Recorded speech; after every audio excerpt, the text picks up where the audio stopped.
Bueno, chavales, hoy vamos a ver el punto 3, que es ética de la felicidad. Y aquí dentro vamos a ver por un lado la ética de Aristóteles, después vamos a ver el estoicismo, el epicureísmo y por último el utilitarismo.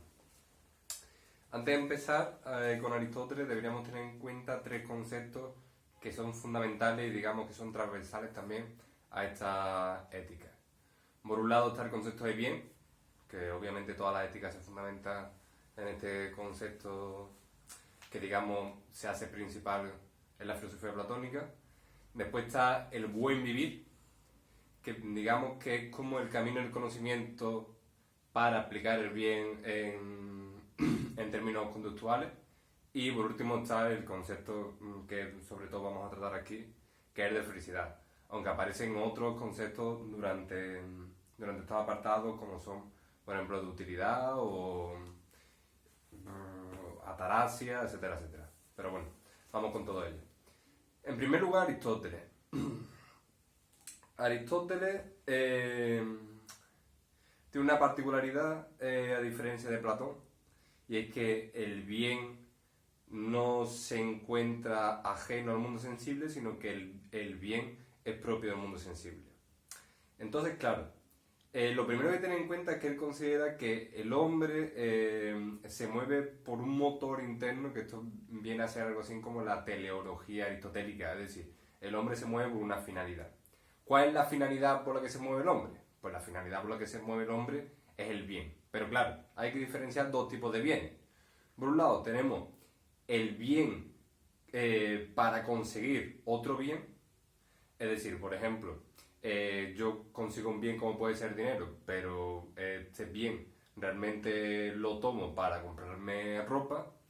Y después está el bien en sí mismo, ¿no? Lo que es bueno por sí mismo, y solo hay un bien que es el de la felicidad, que es por supuesto, por tanto, la gran finalidad durante nuestra vida, o la única finalidad que nosotros perseguimos en nuestra vida. Entonces tenemos un bien como medio, como he dicho, como puede ser el dinero, o el bien como fin, que es la finalidad, la felicidad. ¿Y qué es la felicidad en Aristóteles? La felicidad en Aristóteles sería como la autorrealización. Yo la felicidad en Aristóteles me imagino como un viejecito con barba blanca, pelo blanco, y que trata bien a todo el mundo, con una sonrisa, y es imperturbable a las críticas que le pueda decir una niña de 18 años llamándole ok boomer, ¿no? Este viejecito que lo acepta todo. Es decir, es autorrealización, ese hombre que ya ha conseguido realizarse en su vida. Pero, ¿qué es esto de la autorrealización? ¿Qué somos nosotros para entender bien esta finalidad que perseguimos? Bien, esto lo tenemos que entender diferenciando dos tipos de ética, mejor dicho, dos tipos de virtudes de las que habla Aristóteles. Por un lado, las virtudes éticas. En las virtudes éticas tenemos que tener en cuenta tres elementos. Por un lado, el elemento de la volición, es decir, cuando nosotros hacemos una conducta, una acción, nuestra acción en primer lugar quiere algo, por tanto, está dirigida por una voluntad, pero cuando nosotros queremos algo, nuestra voluntad al mismo tiempo tiene que deliberar acerca de cómo quiere eso. Por tanto, además de una volición, hay una deliberación y en último término hay una decisión. Cuando nosotros ponemos en práctica continuamente las voliciones, las deliberaciones y las decisiones, nosotros llegamos a un momento en que empezamos a actuar de una forma correcta. Es decir, digamos que llegamos a un momento a hacer el bien. Pero ¿cómo nosotros nos hemos dado cuenta que estamos empezando a hacer el bien y no estamos haciendo el mal? Bueno, precisamente porque hemos empezado a diferenciar entre los extremos. Es decir, cuando yo hago una conducta, yo por ejemplo puedo intentar en mi vida ser generoso, pero resulta que de pequeño he sido muy tacaño. Entonces cuando intente ser generoso, seguramente empezaré a ser derrochador. Entonces cuando esté siendo derrochador, me daré cuenta de que tengo que negar esa situación en la que estoy ahora mismo y encontrar un lugar que esté en el justo medio entre lo tacaño que era y lo derrochador que soy ahora. O por ejemplo, yo quiero ser amable, pero de pequeño era grosero. Entonces, claro, si yo era grosero, intentaré ahora, en mi amabilidad, pues digamos, ser menos impertinente con la gente. Entonces, posiblemente me convierta en un pelín indiferente ante la gente, ¿no? Entonces, pasaré de la grosería a la indiferencia. Llegará un momento en que me dé cuenta que no puedo ser ni grosero ni indiferente y que la amabilidad sea un justo medio. Entonces, digamos que las virtudes éticas es precisamente poner en práctica tu conducta para que llegue un momento en que cerciores que tu conducta no puede ser, no puede ir por un extremo ni puede ir por el otro. Por tanto, es algo que se consigue en la práctica. Es decir, en este caso, la virtud no es el conocimiento de una esencia, la virtud no es una esencia, sino que la virtud es algo que aparece en el mismo comportamiento empírico del día a día. ¿Vale? Por otro lado, Aristóteles también diferencia de las virtudes dianoéticas. Estas virtudes son las que están relacionadas con lo intelectual, ¿vale? Mientras las virtudes éticas son virtudes relacionadas con la conducta, estas son con lo intelectual. Por lo tanto, estas no aparecen tanto por poner en práctica, sino que más bien son un aprendizaje teórico. Entonces, por ejemplo, aquí Aristóteles va a diferenciar de cómo encontrar ese, digamos, ese justo medio, o sea, ese lugar virtuoso dentro de estos conocimientos teóricos. Va a hablar, por supuesto, de lo que serían conocimientos teóricos de la época, que son la filosofía y la matemática, y para él la virtud en estos campos sería el de la sabiduría. Va a hablar de los conocimientos prácticos, de lo que sería, por ejemplo, los conocimientos éticos, cuya virtud sería la prudencia, que es de lo mismo que hemos hablado antes. Encontrar el justo medio entre un extremo y otro quiere decir ser prudente, ¿vale? La prudencia es precisamente mantenerte en el camino del medio. Y por último, los conocimientos productivos, que sería hoy en día algo así como la ingeniería, ¿vale? Los conocimientos que nos dan herramientas para nuestro día a día. Estos conocimientos productivos, su virtud sería la tecné, que es en griego y en español vendría a ser algo así como tener la técnica, ¿no? Ser virtuoso a nivel técnico. Bien, si nosotros conseguimos tanto la prudencia, las virtudes éticas, como conseguimos las virtudes a nivel dianoética, que para Aristóteles lo que te permitirá es acceder a una vida contemplativa, y además evitamos la soledad, esto es muy importante, porque en Aristóteles tú no puedes ser feliz si no vives en la polis. Es decir, tú no puedes ser feliz si no eres un ser político, es decir, si estás en una comunidad y además estás en una comunidad de forma activa en las relaciones que mantienes, si consigues, por tanto, tener una vida política, una vida hacia el exterior, una vida en comunidad, y consigues mantener estas virtudes, podrás conseguir la autorrealización o en este caso, la felicidad. Bien, esto en cuanto a Aristóteles. Después nos vamos a la época de la Grecia... Me saldrá.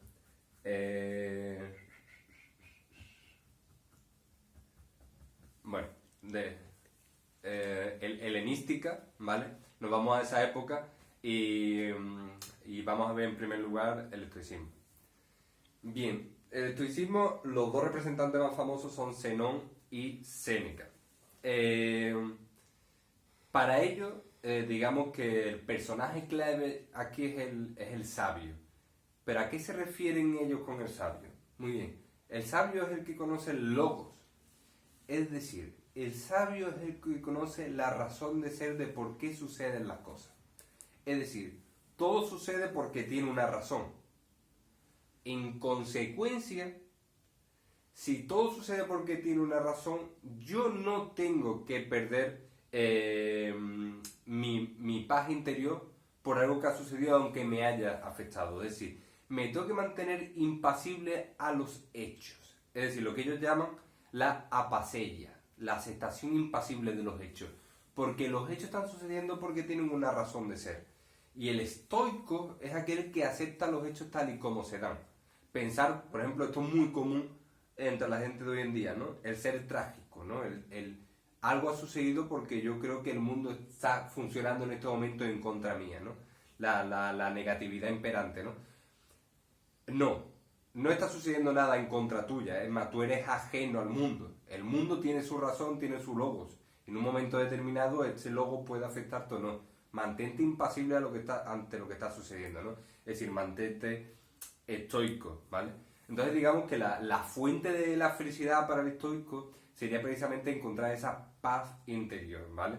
Esa paz interior que viene dada precisamente de la ejercitación de la libertad, de la autonomía, es decir, autonomía precisamente hacer las cosas desde uno mismo y no hacer una cosa afectado por lo exterior, es decir, eso sería, como ya Kant puso el nombre, heteronomía, ¿vale? La autonomía es mantenerse arraigado a tu paz interior, ¿vale?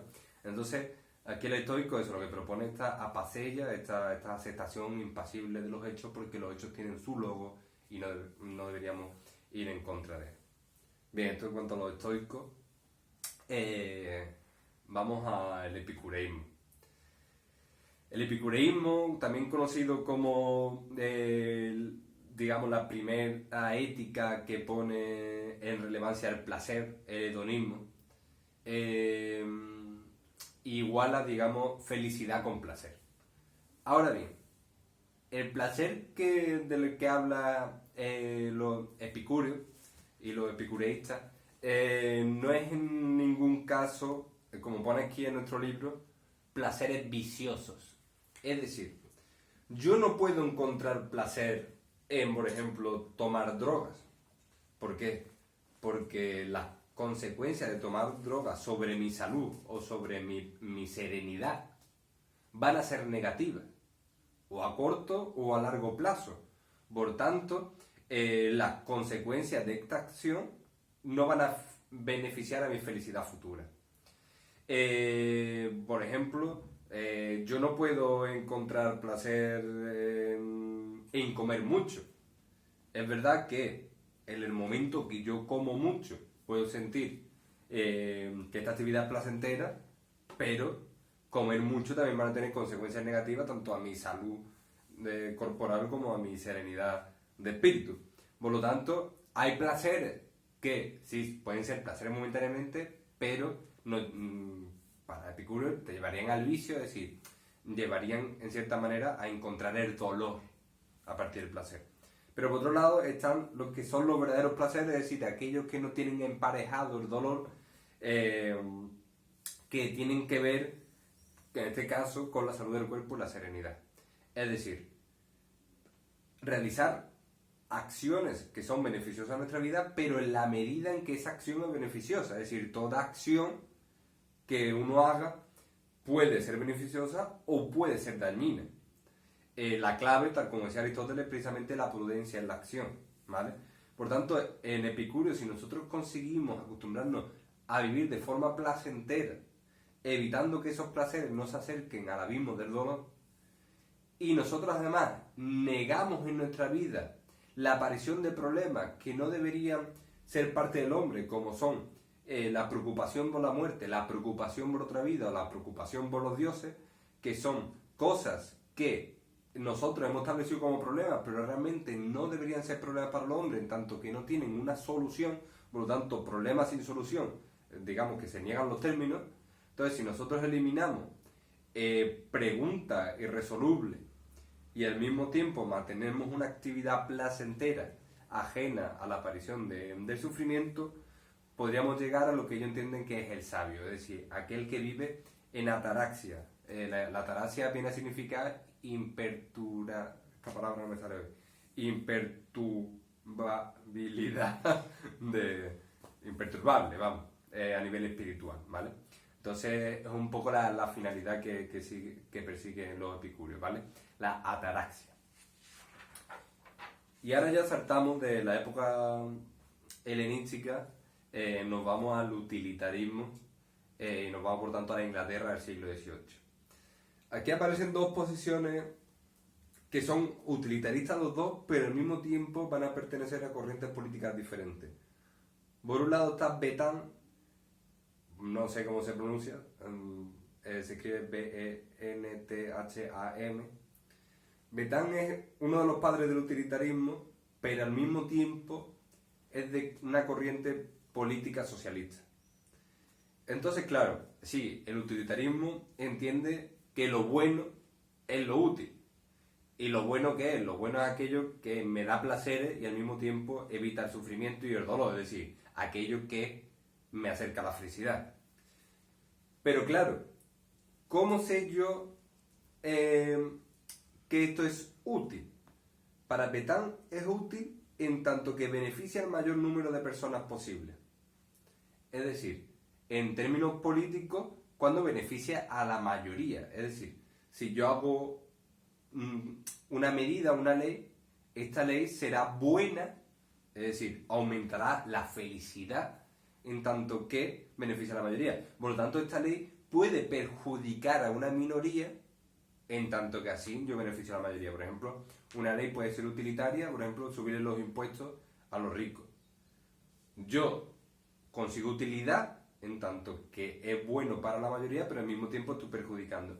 ¿Qué es lo que pasa? Que obviamente esto va contra los derechos y las libertades individuales, porque si yo pienso así siempre, voy a terminar eliminando derechos de ciertas personas o libertades de ciertas personas, ¿vale? Es decir, estoy imponiendo una utilidad desde una perspectiva, digamos, superior. Es decir, yo te estoy diciendo qué es lo bueno, ¿vale? ¿Por qué? Porque está beneficiando a la mayoría. Pero yo te digo, bueno, porque yo no quiero ir en esta corriente. Entonces te dirán, tu libertad no vale nada si la comparamos con la bondad que yo estoy consiguiendo en este sentido. Por lo tanto, lo que buscan aquí es eso, las consecuencias colectivas, aunque se perjudique a una minoría. Porque Petán entiende lo bueno sobre todo en términos cuantitativos, es decir, más cantidad de bueno, mayor utilidad. Sin embargo, Stuart Mill, que es uno de los padres del liberalismo político y también un utilitarista,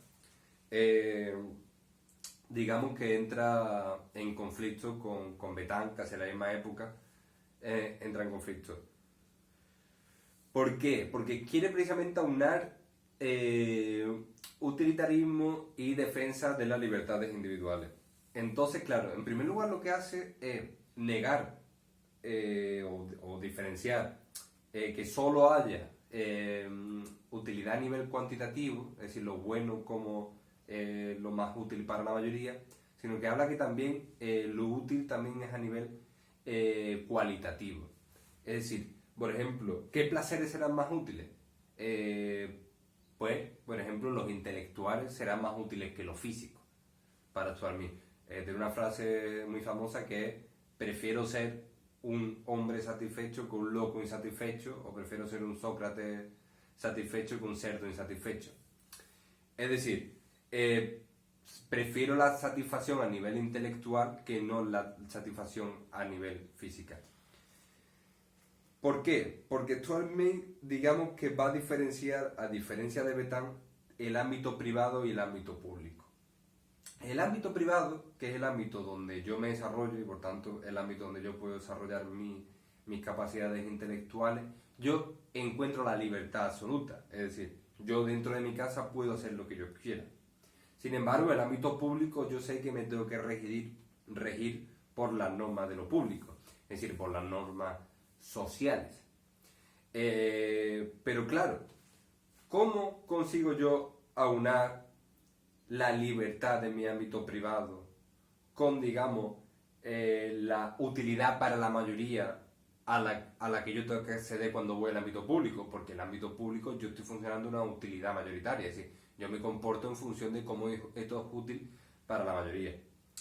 Dirá Stuart Mill, es que el hombre también en términos de placer es consciente que eliminar un grado de libertad y apostar por el sentimiento de comunidad es beneficioso en términos placenteros. Es decir, a él le provoca placer perder libertades. Por lo tanto, desde su propia libertad se sigue manteniendo la colectividad. Es decir, la utilidad colectiva se sigue manteniendo desde una decisión personal. Es decir, en este caso, por ejemplo, serían los ricos los que se dan cuenta de que le suban los impuestos es beneficioso para la colectividad, porque ellos quieren seguir estando en paz dentro de la sociedad en la que viven, ¿vale? Entonces digamos que la libertad individual y la colectiva se aunan precisamente a partir del placer. Es decir, para mí seguirá siendo placentero aumentar mi sentimiento de comunidad y por tanto puedo eliminar mi grado de libertad individual, ¿vale? Entonces está un poco la diferencia entre ambos dos. Entonces estas son las éticas de la felicidad. Como veis, se suelen relacionar siempre con el placer, excepto en Aristóteles, que más bien se relacionan con la finalidad. Yo persigo un fin y los medios para perseguir el fin serán estos determinados, y los otros son más bien cómo yo evitar el dolor y qué dolores tengo que evitar y en qué grado los tengo que evitar. Así que nada, hasta aquí la clase de esta semana. Espero que vaya todo bien. Chao.